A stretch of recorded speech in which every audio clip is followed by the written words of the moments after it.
I airdropped a topless photo of us in bed straight to his fiancée. Let me rewind before you scream. It wasn't just a dumb mistake. It wasn't drunk revenge or a jealous ex thing. It was planned, at least on my end, calculated, intentional. I had the photo queued up for weeks. I just didn't know her name, or her face, or the fact that I'd already met her once at Whole Foods. God, this is embarrassing to admit, but I thought he was mine. Brandon and I had been sleeping together for 7 months. That's enough time to think someone's telling the truth when they say it's complicated, or we're just roommates now, or I swear we're only staying together for the job. I believed every lie like it was my job because he said it like he meant it. Every Sunday, like clockwork, he'd show up at my apartment with those overpriced lavender scones I liked, his sweatshirt, my bed, my legs around his waist. The whole thing felt like us, not her, not anyone else. Until one night we were watching the menu at my place, and his phone lit up with a message that just said, "Should I wear the white dress or the blush one?" I froze. He didn't. He turned the screen over like it was muscle memory. "You gonna answer that?" I asked, forcing my voice to stay breezy. Brandon didn't blank. "Spam," he shrugged. I laughed like a goddamn idiot, like spam texts come with engagement ring emojis. But something snapped in me that night. Not sadness, not anger, curiosity, the kind that makes your stomach twist and your fingers move without thinking. He was in the bathroom brushing his teeth. His phone was right there, face down. And I knew the passcode. Why? Because when you're with someone that long, you know everything except the one thing that matters, the truth. I opened his messages. She wasn't just a fiancée, she was the fiancée. Her name was Elise, and she wasn't guessing about dresses for a future wedding. She had the venue, the date, the guest list. My God, she had his mother's blessing. And guess what else? There were pictures of me, too, just not sent by him. Screenshots. She had screenshots of my Instagram stories. One was from my birthday, Brandon's hand clearly visible on my hip. Another was a boomerang of our feet tangled in bed. I didn't tag him. I never did. But she knew. The messages between them were chilling. "I'll deal with her," he wrote. Not like last time, promise. Last time? There'd been a last time? I didn't think. I just moved. I went to my photos, selected the one I swore I'd never send, me in his bed, his back turned, unmistakably his tattoo visible, and airdropped it to the last iPhone nearby. I assumed it was my friend Casey, sitting on the other couch. That's who I meant to send it to. But Brandon had been texting Elise on his MacBook, which meant, yep, the airdrop went to her. My phone chirped, photo sent. I didn't tell him. I didn't breathe. He left 10 minutes later with a casual "love you, babe," and a kiss on the top of my head like nothing had happened. The next day, I got the reply, but not from Elise, from an unknown number with a voicemail attachment. I didn't recognize the number, but I recognized the voice the second it played. It was Brandon, slurring, laughing, drunk. And then, I can't believe she bought it again. 2 women, 1 phone. I'm a fucking magician. My knees gave out. But it wasn't just what he said. It was who he said it to. And when I realized that, I started shaking. Because the voice replying to him was mine. Except I had no memory of ever saying those words, or laughing like that. Because I didn't. Which means I wasn't the only one he recorded.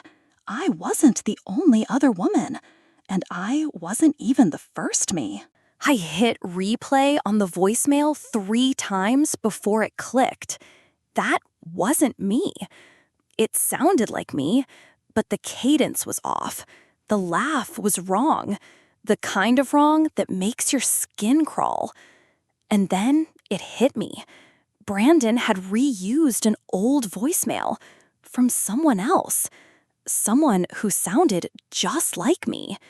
Someone he was probably with before me. Someone he'd said those exact same words to. I didn't sleep that night. I scrolled through our messages, looked for clues, scrubbed audio for background noise, and then I noticed something I'd never paid attention to before. The file metadata. Sent from iPhone 8, timestamp 2019. My stomach flipped. Not only was it not me, it wasn't even from the same year. I needed to know who she was. So I did what any self-respecting woman would do. I found the old phone. His work drawer in the bedroom still had a stash of dead tech, burners, broken screens, old chargers. One of them lit up when I plugged it in. It wasn't password locked. The wallpaper? A sonogram. At first, I thought, no, not possible. It's not his, it's not mine. But the contact list confirmed it. He'd saved the number as Lil Bean. The messages that followed were even worse. Her, 8 weeks today, still cramping but less spotting. Him, doctor said that's normal, right? We'll get through this. Her, I don't think I'm ready to tell your mom yet.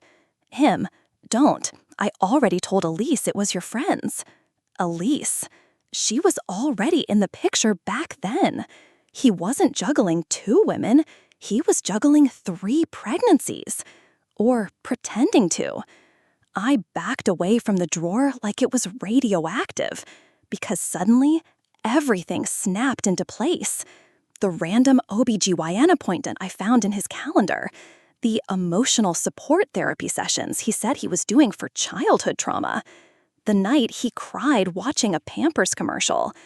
And the worst part? He wasn't faking it for me. He was faking grief for someone I never even knew existed. And now I couldn't stop wondering, was there a baby? Was there a miscarriage? Or was the whole thing just another performance? I didn't have to wonder long, because that same afternoon I got another AirDrop. Not from him, not from Elise, from someone named Jules' iPad. It was a photo, a child, toddler-aged, curly brown hair, chubby cheeks, wearing a birthday crown. Caption, guess who called me mommy today? My throat closed, because I'd seen that face before, on Brandon's desk, in a frame he always claimed was his niece. But the photo in the AirDrop had a timestamp from this week. That wasn't his niece. That was someone's daughter. And according to the message that followed, someone thought she was mine. The message read, "She kept saying your name. I didn't correct her." My heart pounded so hard, I thought it might bruise my ribs. Attached was a video clip. I pressed play with shaking hands. The toddler stood on a carpeted floor, holding a sippy cup, looking up at the camera. Off-screen, a woman asked gently, "And who's that?" The child pointed. "Mommy." The camera panned shakily to a framed photo of me, taken from my own Instagram, the one I posted months ago on Brandon's birthday, the one where I'm kissing his cheek with my arms around his shoulders. I even remembered the caption, "You're my forever." And now, some little girl had been coached to point at it and say I was her mother. My stomach dropped through the floor. This wasn't just cheating. This was identity theft. This was identity theft. This was emotional cloning. I called Brandon. He didn't answer. I FaceTimed. Ignored. I tried Elise. Straight to voicemail. And then I got another text from Jules' iPad. "You deserved to know before the wedding." The wedding? Whose wedding? I scrolled back to the calendar invite Brandon had accidentally deleted from my phone earlier that month. I thought it was a work event, some tech networking thing. I checked his email. He never logged out of Gmail on his desktop. In the spam folder, there it was. Brandon and Elise, you're invited. An evening garden celebration, June 1st, 6 p.m., Palm Grove Estates. My name? Not on it. But Jules was listed as maid of honor. I nearly screamed. It was their wedding. And he had used me, my looks, my voice, my affection, to build credibility with someone else's child while planning a life with another woman. How many layers of lies could one man juggle? I printed the invitation and took it to his office. The receptionist looked confused when I showed up unannounced, but I smiled sweetly and said, "It's urgent." He wasn't there. Of course not. Friday, long weekend, he'd said he had a guys' retreat with his brothers. I walked past her anyway. I knew his passcode. I opened his drawer, the same one where I'd found the burner phone, and found something new, a USB. It was labeled speech_vows_V3. I plugged it into his work computer. There were 3 files. One titled EliseDreamLife.doc. Another, Plan B if Mia finds out.txt. And finally, an audio file, Practice Toast MP3. I clicked the toast first. Brandon's voice, syrupy sweet, came through the speakers. To my forever love, to the woman who saved me when I didn't know I was drowning, and to our little girl who made us a family before we even said I do. My knees gave out. He wasn't pretending to be a dad to get close to Elise. He was pretending to be a husband to me to stay close to their child. The woman in the video wasn't confused. She'd been trained to believe I was her mother, trained to say mommy when she saw my face, which meant the worst thing of all. She didn't know who her real mother was. The moment that realization hit me that the little girl didn't even know her real mother, I started shaking uncontrollably. This wasn't just betrayal. This was psychological warfare. I opened the second file on the USB, Plan B if Mia finds out.txt. It was a list. Deny everything. Claim Mia hacked phone. Leak therapy breakdown story if needed. Tell Elise she's obsessed with me, unstable. Block Jules after wedding. Delete all voicemail backups. Move wedding date if necessary. My name in a crisis strategy document? Like I was a PR risk, not a human being. And block Jules? She was trying to warn me. I yanked the USB out and stormed out of the building. I didn't care who saw me. I wanted to scream his sins off the rooftop. Instead, I did worse. I drove straight to the Palm Grove Estates, the venue listed on the wedding invitation. It was gated, so I parked down the street, walked around the side through the trees, and peeked through the fence. Rows of white chairs, hanging lights, champagne flutes already on trays. Someone was testing the mic with check 1, 2. It was real. This wedding was happening. I pulled out my phone. I still had that voicemail. The one I almost deleted weeks ago. The one I thought was meant for me. Brandon's voice at 2:38 a.m. God, I hate lying to her. I hate pretending this isn't our real family. But it has to be done. I have to stay with Mia until the paperwork clears, or it all falls apart. I swear, baby, just 1 more month. Until the paperwork clears. What paperwork? Custody? Legal guardianship? Immigration? Medical documents? I felt sick. I wasn't just the decoy fiancé. I was a placeholder in some long con involving a child. And suddenly, I wasn't scared anymore. I was furious. I messaged Jules. Me. I want in. Jules. Wait, are you saying? Me. I'm coming to the wedding. I'll play whatever role you need. Jules. Brandon told Elise I was cut from the wedding party, that I moved to Berlin. He probably told her you were me. I blinked. She sent a photo. Elise and Brandon, smiling. In the background, a board with guest names in gold calligraphy. My name, under Maid of Honor. He had introduced me to Elise's family as Jules. I was never Mia to them. I was her best friend. That's how the child learned to say my name. That's why the birthday photos of me were framed. He used my identity with his fiancée. Suddenly, the layers clicked. Jules was the real mother. Elise was the placeholder bride. I was the fake Jules. And that meant Brandon had tried to erase both of us. But tomorrow, one of us would walk into that wedding, and the other would burn it down. We didn't wait for the wedding to start. We crashed the rehearsal dinner. It was held at some overpriced coastal restaurant with floor-to-ceiling windows overlooking the bay. Exactly the kind of place that screams, "Look how perfect we are." Jules dressed in all black, sharp blazer, wide-leg pants, lipstick like blood. I wore white, creamy, satiny, obnoxiously bridal, our silent inside joke. We walked in, heads high, just as Brandon stood to give his toast. His eyes caught me first, then Jules. He turned the color of drywall. I smiled sweetly and clinked a glass with my fork. "Surprise," I said. "Looks like the maid of honor got her invite after all." Murmurs shot across the room like sparks.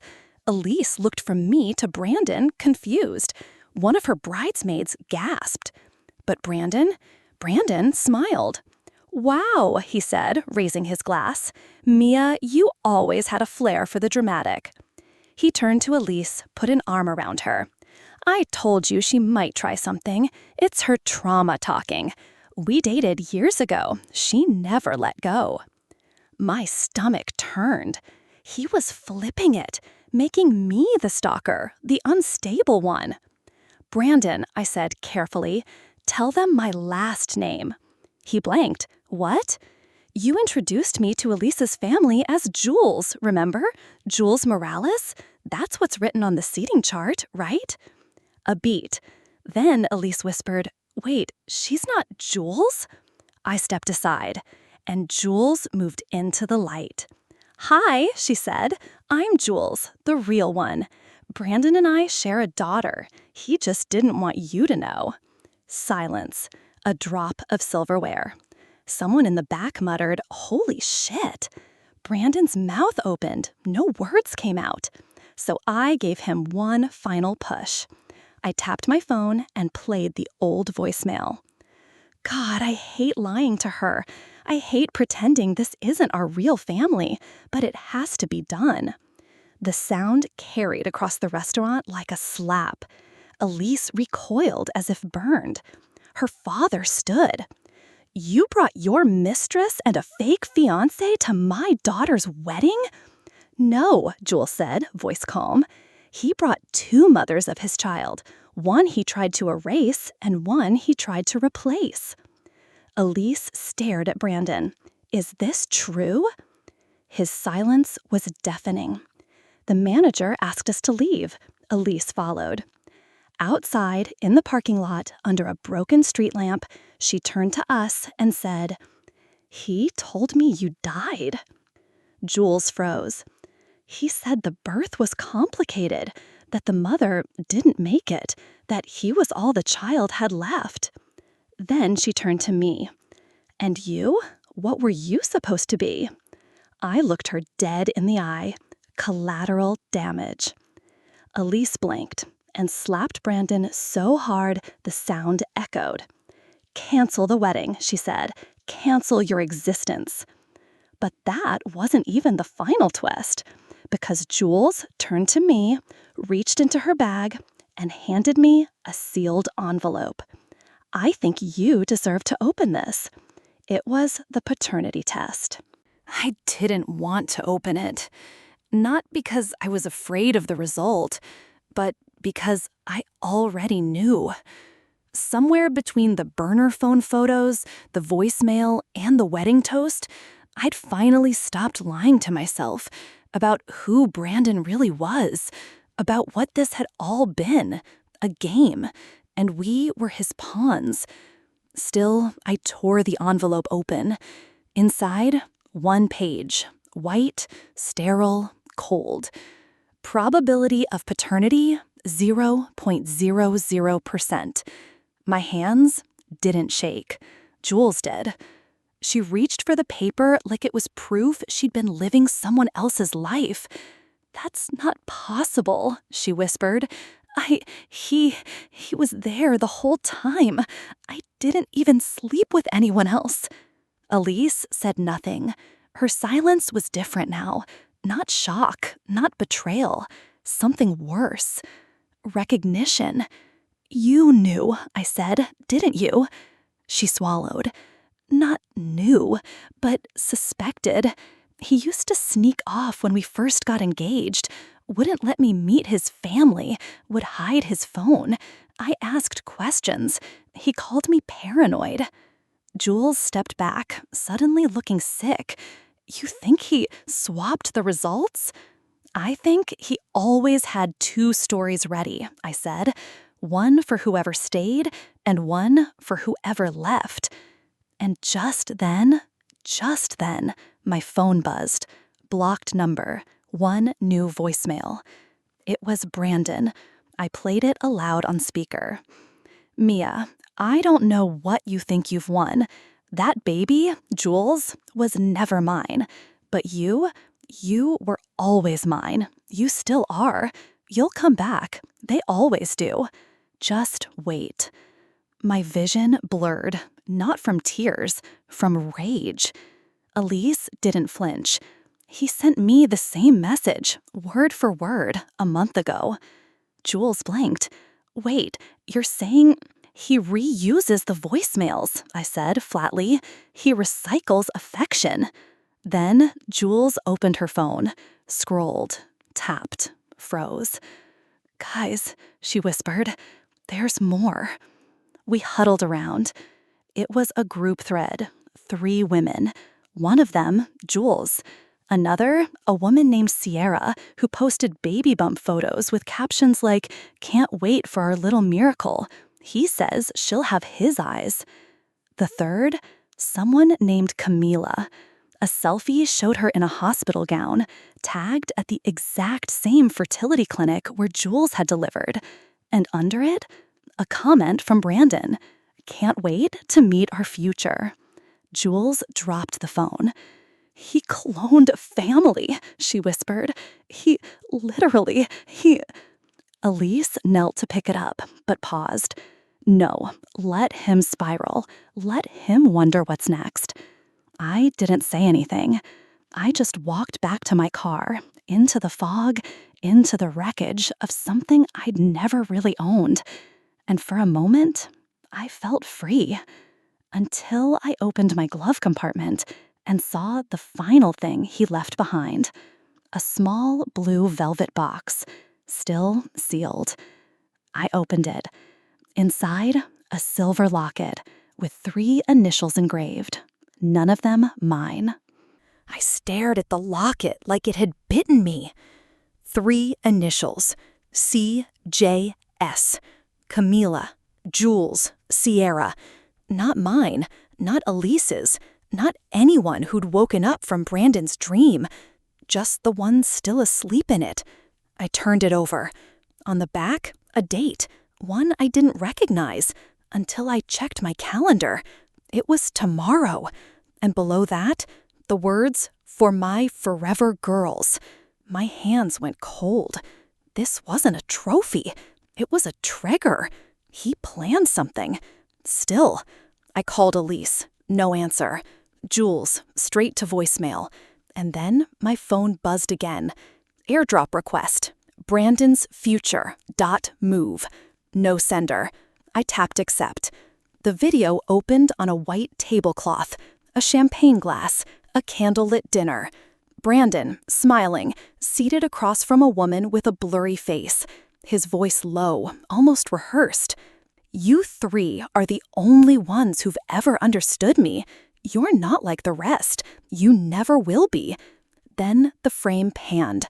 Camila, holding her stomach, pregnant, again. And on the table, 3 lockets, identical. My phone slipped from my hands. It clattered to the floor as something cracked inside me.